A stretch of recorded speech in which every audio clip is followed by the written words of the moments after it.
Hello and welcome to UPSC Gyan friends. तो हम पढ़ते हैं सिस्टम ऑफ गवर्नमेंट के बारे में। तो आज हम उसके सेकंड चैप्टर को देख रहे हैं, संघीय व्यवस्था यानी फेडरल सिस्टम। तो आज हम पढ़ेंगे इसके क्लासिफिकेशन के बारे में। क्लासिफिकेशन जानेंगे और इसके स्पेसिफिक फीचर जानेंगे एंड कुछ एग्जांपल्स लेंगे और इसका बेसिकली हम लोग कंपैरेटिव डिस्कशन करेंगे, तुलनात्मक अध्ययन करेंगे। तो स्टार्ट करते हैं। सबसे पहले बताते हैं आपको कि जो हमारे पॉलिटिकल एक्सपर्ट्स थे, साइंटिस्ट थे, उन्होंने जो मॉडर्न गवर्नमेंट है, मॉडर्न गवर्नमेंट सिस्टम को दो इन्होंने टाइप में कैटेगराइज किया है, जिसका एक नाम है यूनिटरी और दूसरा नाम है फेडरल, यानी कि संघीय और एकात्मक सरकार के रूप में किया है। यहाँ पे देख सकते हैं फेडरल एंड यूनिटरी। अब यूनिटरी गवर्नमेंट क्या होती है? यूनिटरी गवर्नमेंट वो सरकार होती है जहाँ पे पावर एक जगह यहाँ पे केंद्रित रहता है। ठीक है, बेसिकली यही है।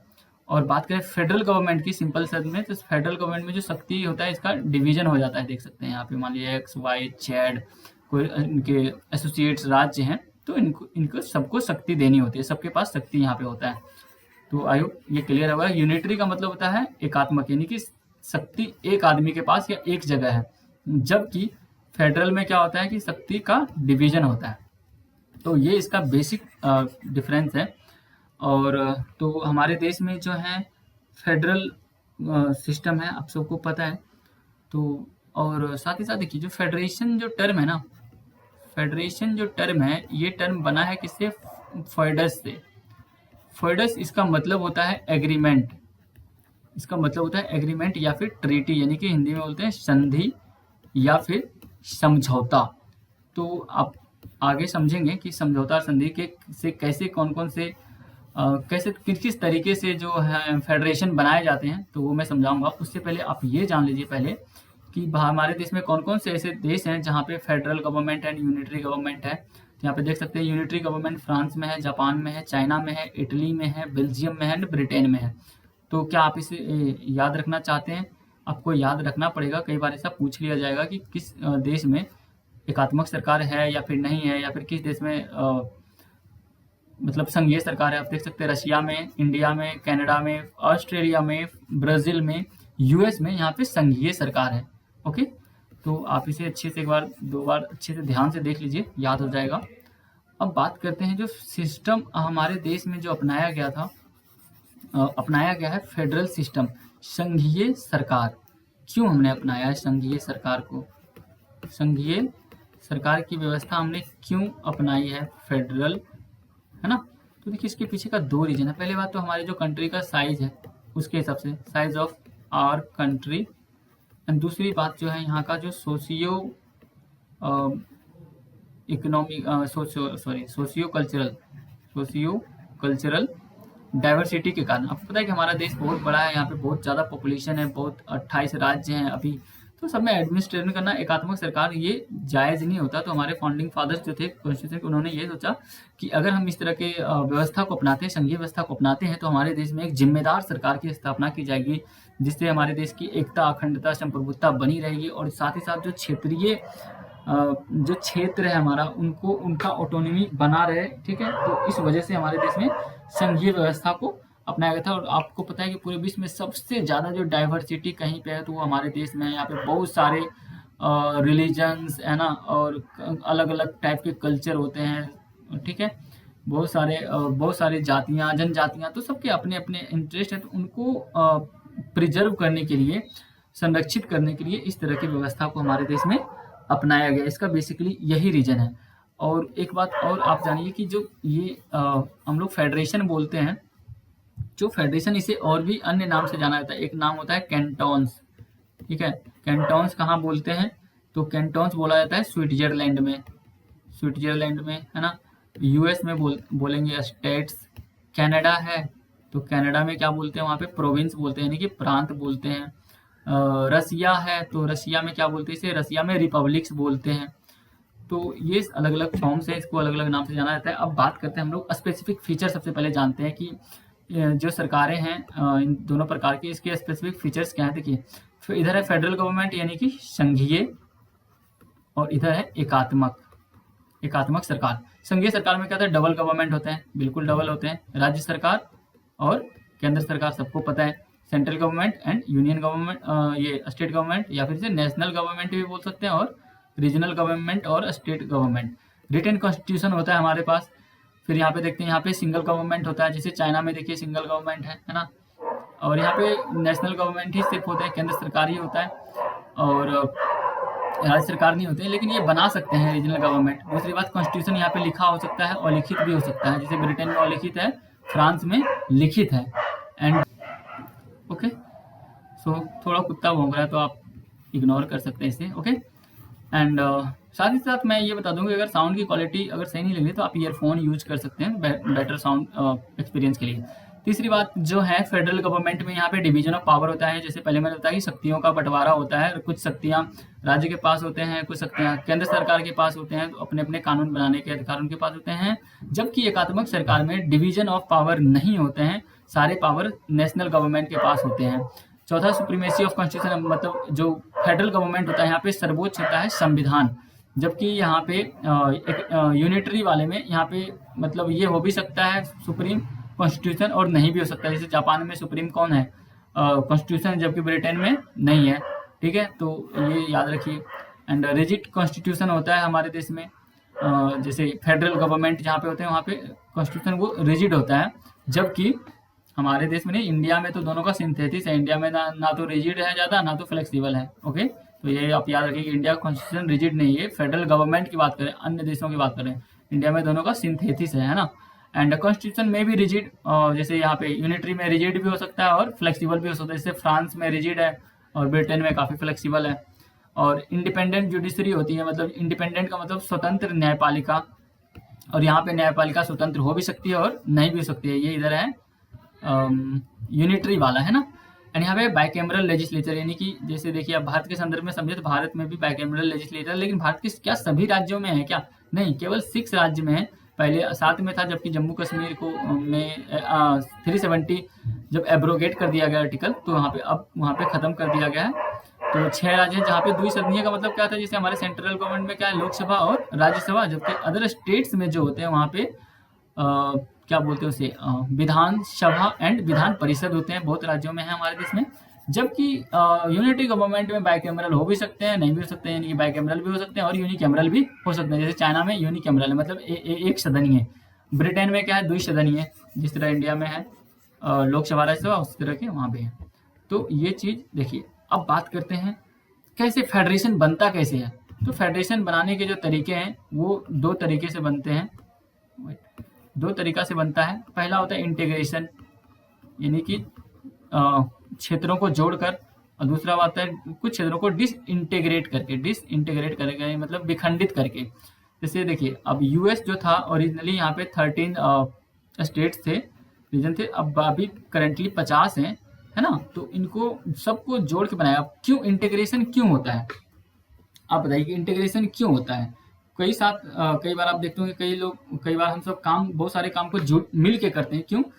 ताकि सबको फायदा हो। तो इसमें बेसिकली होता है क्या है, इंटीग्रेशन तब करते हैं जब कोई रीजन या स्टेट वहाँ पर उनकी मिलिट्री जो होती है, सैन्य शक्ति वीक होते हैं, या फिर वो आर्थिक रूप से कमजोर होते हैं, सामाजिक रूप से कमजोर होते हैं, तो इनका समायोजन कर लिया जाता है, इंटीग्रेट कर लिया जाता है आपस में, ताकि सबका इंक्लूजन हो, विकास हो। जबकि इंटीग्रेशन क्यों होता है, इंटीग्रेशन में क्या होता है कि जब कोई स्टेट ये सोचता है कि उसके पास सफिशिएंट पावर है, एनर्जी है और रिसोर्सेस हैं, तो वो अपने आप को यूनिटरी बनाना चाहता है। जैसे ये तो मैंने यूएस को बताया, और यहाँ से हुआ था इस तरह, ये यहाँ पे डिसइंटीग्रेशन वाला ये कनाडा ले सकते हैं। ठीक है, कनाडा जो हुआ था वो डिसइंटीग्रेट हुआ था और अपना वो स्वतंत्र स्टेट बन गया था वो। ठीक है, तो इस तरह से देखिए। और यूएस जो है ये वर्ल्ड का सबसे ओल्डेस्ट फेडरेशन है। आपसे कभी ऐसा सवाल पूछा जाए कि विश्व का सबसे पुराना संघ कौन है, तो वो है यूएस, क्योंकि आप सबको पता है कि अमेरिकन रिवॉल्यूशन जो 1775 to 83 तक हुआ था, तो उसी समय इसका फेडरेशन का इसने रूप लिया था। ओके, तो आप इसे याद रखें, ये महत्वपूर्ण है आपके एग्जाम के लिए। अब हमारे देश में मैंने बता दिया कि हमने क्यों फेडरल सिस्टम लिया है।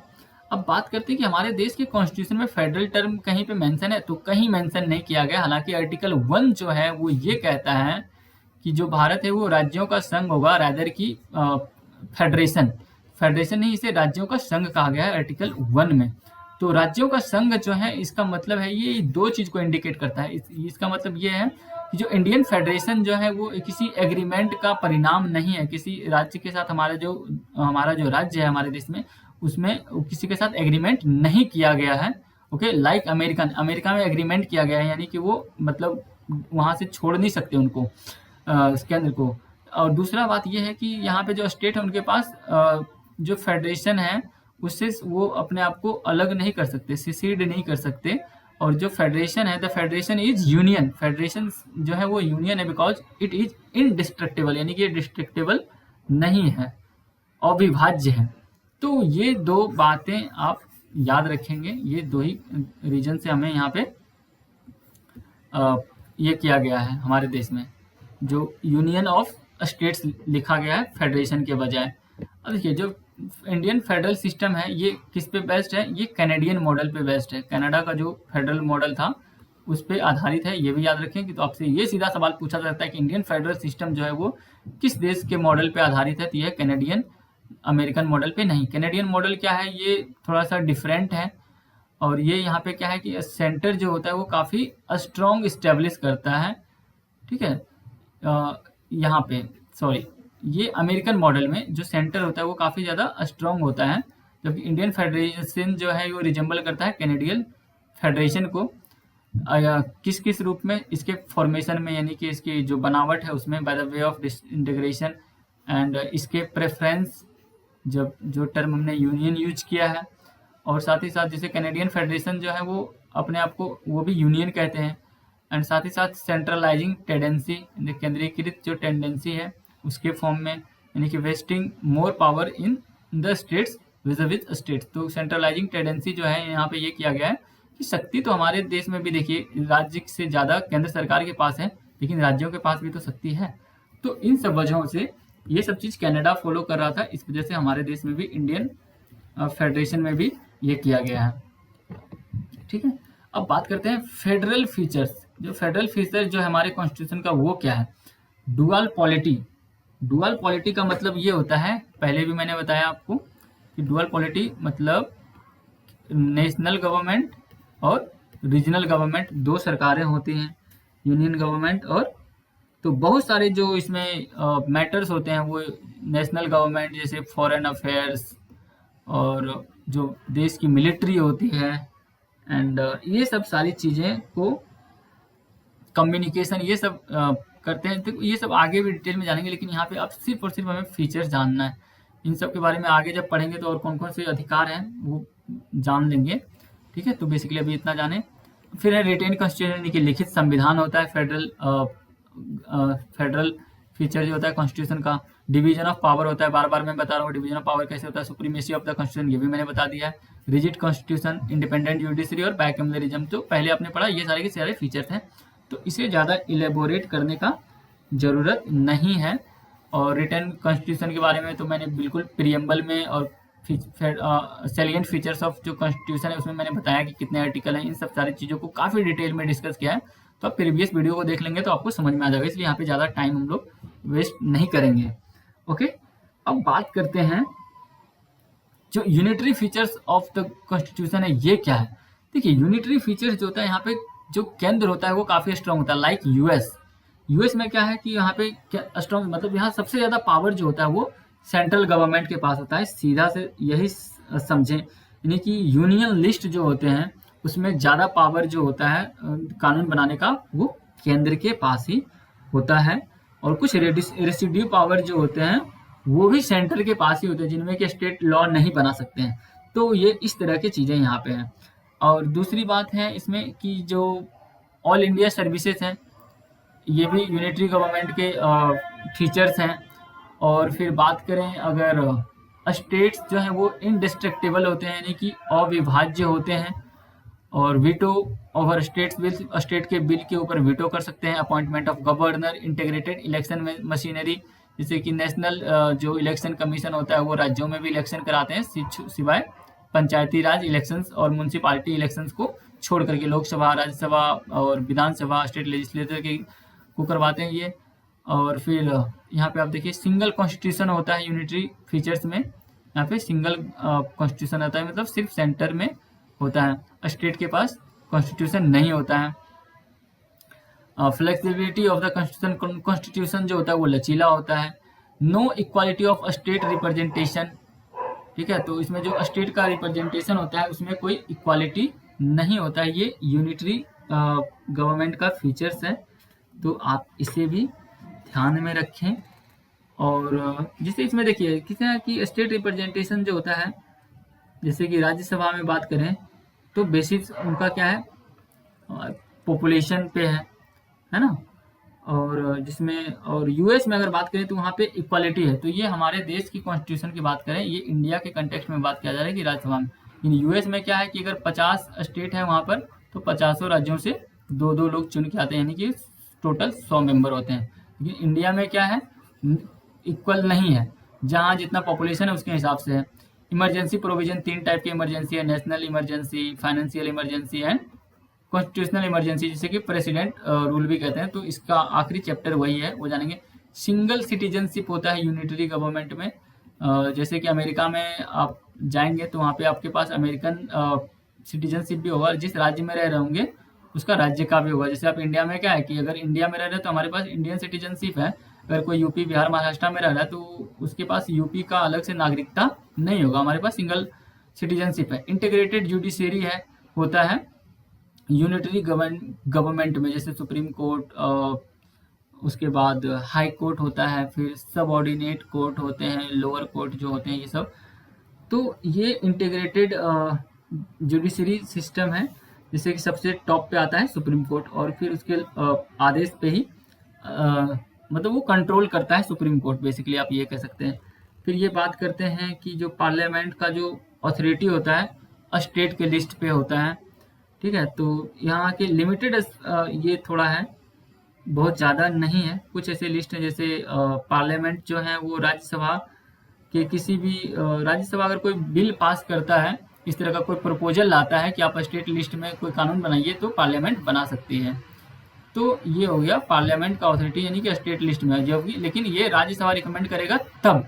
Integrated audit machinery, integrated audit machinery, जैसे कि आप यहाँ पे देख सकते हैं हमारे देश में क्या होता है, सीएजी, जो हमारे केंद्र सरकार के जो खर्चे होते हैं उनका लेखा जोखा भी करता है, और राज्य सरकारों का भी ये करता है। तो इस तरह से ये जो यूनिक फीचर्स हैं हमने बात करी है, unitary features of the constitution. तो आप इसमें इतना ही याद रखें, बहुत ज़्यादा डिटेल में मैंने एक एक लाइन बता दिया। अगर इस मेंस में भी कभी लिखना तो लिख सकते हैं। बाकी इसका जो क्रिटिकल इवेल्युएशन है वो बाद में करेंगे, लेकिन प्रीलिम्स के लिहाज से अभी ये सारी चीज़ें महत्वपूर्ण है।